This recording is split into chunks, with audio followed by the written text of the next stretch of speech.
మాతృదేవోభవ, పితృదేవోభవ, ఆచార్య దేవోభవ అనేటువంటి సూక్తి ఎవరు మరవద్దు.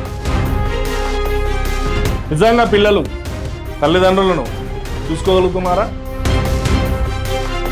అనాథ ఆశ్రమంలో కొడుకు రాక కోసం తల్లిదండ్రులు ఎదురు చూస్తుంది కన్నీళ్లతో. నా కొడుకు ఎప్పుడు వస్తాడా, నా బిడ్డ ఎప్పుడు వస్తాడా.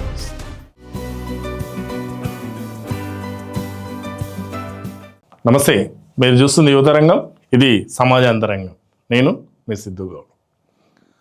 మాతృదేవోభవ, పితృదేవోభవ, ఆచార్య దేవోభవ అనేటువంటి సూక్తి ఎవరు మరవద్దు.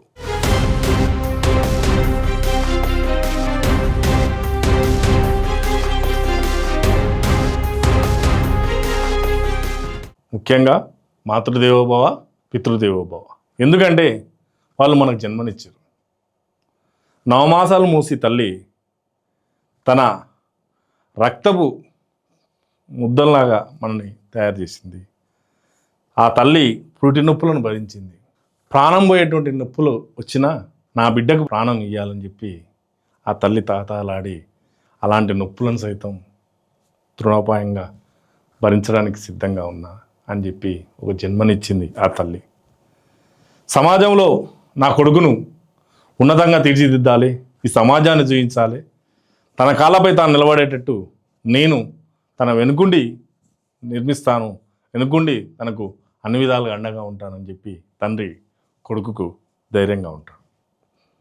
అలా అల్లారు ముద్దుగా కన్న తల్లి తండ్రి వాళ్ళని చూడవలసినటువంటి బాధ్యత కొడుకులపై లేదా, పిల్లలపై లేదా? నిజంగా పిల్లలు తల్లిదండ్రులను చూసుకోగలుగుతున్నారా? తల్లిదండ్రుల బాధ్యత సక్రమంగా చూసుకుంటున్నారా? తల్లిదండ్రులు వాళ్ళని ఎలా పెంచారో తల్లిదండ్రులను అలా చూసుకోవాలన్న ఆలోచన ఈ తరంలో ఎంతమంది పిల్లలకు ఉంది? ఒక్కసారి ఆలోచించండి మానవతా దృక్పథంతో. మనం ఎన్నో ఉదాహరణలు చూస్తున్నాం. నడి రోడ్డు పైన తల్లిదండ్రులను వదిలేసి వెళ్తారు. అనాథ ఆశ్రమంలో కొడుకు రాక కోసం తల్లిదండ్రులు ఎదురు చూస్తుండ్రు కన్నీళ్లతో. నా కొడుకు ఎప్పుడు వస్తాడా, నా బిడ్డ ఎప్పుడు వస్తుందా అని చూస్తున్నారు. విదేశీ విద్య, విదేశీ ఉద్యోగం పేరుతో విదేశాల్లో ఉండి తల్లిదండ్రులను ఇక్కడే ఇళ్లలో వదిలేసి తల్లిదండ్రులతో ఫోన్లో అమ్మా బాగున్నావా, నానా బాగున్నావా అని చెప్పి మాట్లాడుతూ ఆ మాటకు కూడా తీరికలేనటువంటి పిల్లలున్న సమాజం ఇది. మరి వృద్ధాప్యంలో వాళ్ళ సంరక్షణ ఎవరు చూస్తారు? మరి వృద్ధాప్యంలో వాళ్ళ యొక్క బాధ్యత ఎవరు నిర్వర్తిస్తారు? వృద్ధాప్యంలో వారికి కష్టసుఖాల్లో ఎవరు అండగా నిలబడతారు? తల్లిని లేపే వాళ్ళు ఎవరు, తండ్రిని లేపే వాళ్ళు ఎవరు, మంచంపై పడుకోబెట్టే వాళ్ళు ఎవరు, ఒక రోగం వస్తే లేదంటే బీపీనో షుగరో ఉంటే ఆ మాత్ర వేసేవాళ్ళు ఎవరు? పని మనిషిని పెట్టి దులుపుకుంటే అయిపోతుందా? నిజంగా అందరూ ఒక సంరక్షకుని పెట్టి వాళ్ళ జీవితాలను అనుభవిస్తున్నారా? లేదు. వృద్ధాశ్రమ పేరుతో తల్లిదండ్రులను వదిలేస్తున్నారు. లేదంటే నాకు ఆస్తి ఇచ్చినావు, ఆస్తి ఇచ్చినాక నీతో నాకేం పని అని చెప్పి రోడ్లపై వదిలేస్తున్నారు. మామూలు వాళ్ళు కాదు, వేల కోట్ల ఆస్తులు సంపాదించిన తల్లిదండ్రులు కూడా రోడ్డు మీద పడ్డ సంఘటనలు ఉన్నాయి.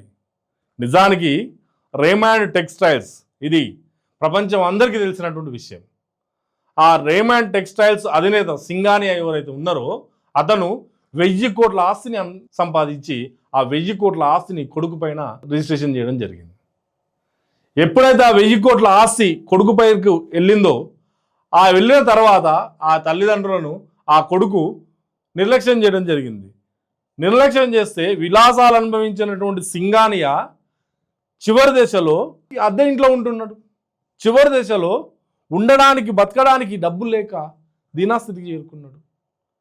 ఈ సంఘటన అతను ఉన్నత స్థితి గురించి కాదు.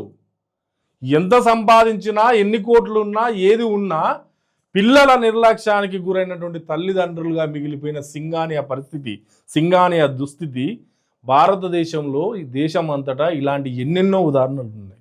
దత్త తీసుకున్న పుత్రుడు సైతం పెద్దయ్యాక అదే దత్త తీసుకున్న తల్లిదండ్రులను వృద్ధాశ్రమాల్లో వదిలేస్తున్నారు. ఇలాంటి పరిస్థితుల నుంచి తల్లిదండ్రులకు ఒక సంరక్షణ కావాలని చెప్పి కేంద్ర ప్రభుత్వం 2007లో ఒక చట్టాన్ని తీసుకొచ్చింది. తల్లిదండ్రులను చూడాల్సిన బాధ్యత పిల్లలదే.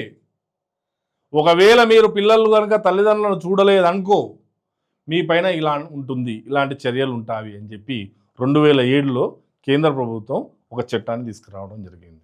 ఆ చట్ట ప్రకారం ఏంటంటే ఎవరైతే తల్లిదండ్రులను నిర్లక్ష్యం చేస్తారో ఆ తల్లిదండ్రులు కన్నటువంటి పిల్లల దగ్గర భరణం కోరే హక్కు ఉంది. తల్లిదండ్రులు మా ఖర్చుల కోసం మేము బతకడానికి మీరు మాకు ఇంత ఇవ్వండి అని చెప్పి ఆ భరణం కోరేటువంటి హక్కు తల్లిదండ్రులకు ఉంటుంది. నిర్లక్ష్యం చేసే పిల్లలపైన తల్లిదండ్రులు ట్రిబ్యునల్లో కనుక కంప్లైంట్ చేస్తే 60 రోజుల్లో ట్రిబ్యునల్ స్పందించి వారిపైన చర్యలు తీసుకోవడం జరుగుతుంది. నిజంగా తల్లిదండ్రులను నిర్లక్ష్యం చేస్తుంటే పిల్లలపైన 3 నెలల జైలు శిక్ష కూడా విధించడం జరుగుతుంది. ఇలా 2007 సంవత్సరం చట్టం చెప్తుంది. అయితే ఈ అంశం ఇప్పుడు మళ్ళీ ఎందుకు తెరపైకి వచ్చిందంటే తెలంగాణ రాష్ట్ర ప్రభుత్వం తల్లిదండ్రుల యొక్క సంరక్షణ ధీమా చట్టాన్ని తీసుకొచ్చింది. 2026లో అసెంబ్లీలో ఆమోదం తెలపడం జరిగింది. ఈ చట్ట ప్రకారం ప్రభుత్వంలో ఉన్నటువంటి ఉద్యోగులు కానీ ప్రైవేటు ఉద్యోగులు కానీ వాళ్ళు సంపాదించేటువంటి జీతం ఏదైతే ఉందో ఆ జీతంలో తల్లిదండ్రులు కనుక వాళ్ళు నిర్లక్ష్యం చేస్తే 10% తల్లిదండ్రులకు చెల్లించాల్సి ఉంటుంది. ఆ 10 నుంచి 15% వరకు చెల్లించాల్సి ఉంటుంది.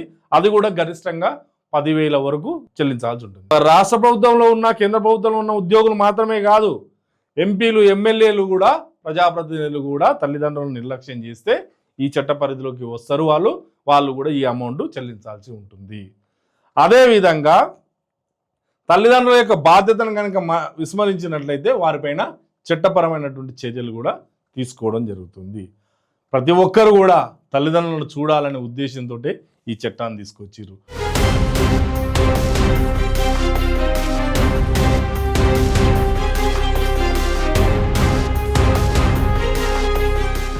వృద్ధాప్యంలో తల్లిదండ్రులకు ఆసరగా ఉండాలనే ఉద్దేశంతో ఈ చట్టాన్ని తీసుకొచ్చారు.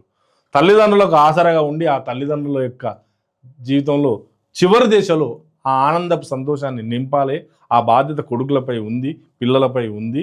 ఆడపిల్లైనా మగపిల్లగాడైనా పుత్రుడైనా పుత్రికైనా వీళ్ళందరిపైన ఉంది అని చెప్పి ఈ చట్టం తీసుకురావడం జరిగింది. నిజంగా ఈ చట్టం పూర్తి స్థాయిలో సంపూర్ణంగా అమలు జరగాలి. ఎక్కడ కూడా విమర్శలకు తావు ఇవ్వద్దు. ఈ చట్టం సంపూర్ణంగా అమలు జరిగితే వృద్ధాప్యంలో ఉన్నటువంటి తల్లిదండ్రులకు ఈ చట్టం చాలా మేలు చేసినటువంటి చట్టం అవుతుంది. అందుకే ఎవరు కూడా ఒక చట్టం చెబుతుందనో లేకపోతే ఇంకొకరు చెప్తేనే చేయాలని కాకుండా కన్న తల్లిదండ్రులను చూసే బాధ్యత నాది అనేటటువంటి ఒక నైతిక భావం రావాలి. ఆ నైతిక భావం తనలో పెంపొందినప్పుడే తల్లిదండ్రుల పట్ల ప్రేమగా వివరిస్తారు, తల్లిదండ్రుల పట్ల బాధ్యతగా వివరిస్తారు. తల్లిదండ్రులే దైవంగా భావించి తల్లిదండ్రులకు సేవ చేస్తారు. కాబట్టి మాతృదేవోభవ పితృదేవోభవ ఈ విషయాన్ని ఎవరు మరవద్దు, విస్మరించొద్దు. ఈ విషయమే మనకు దైవంతో సమానం కాబట్టి అందరూ ఆచరిస్తారని ఆశిస్తూ అప్పటి వరకు సెలవు. మళ్ళీ కలుద్దాం.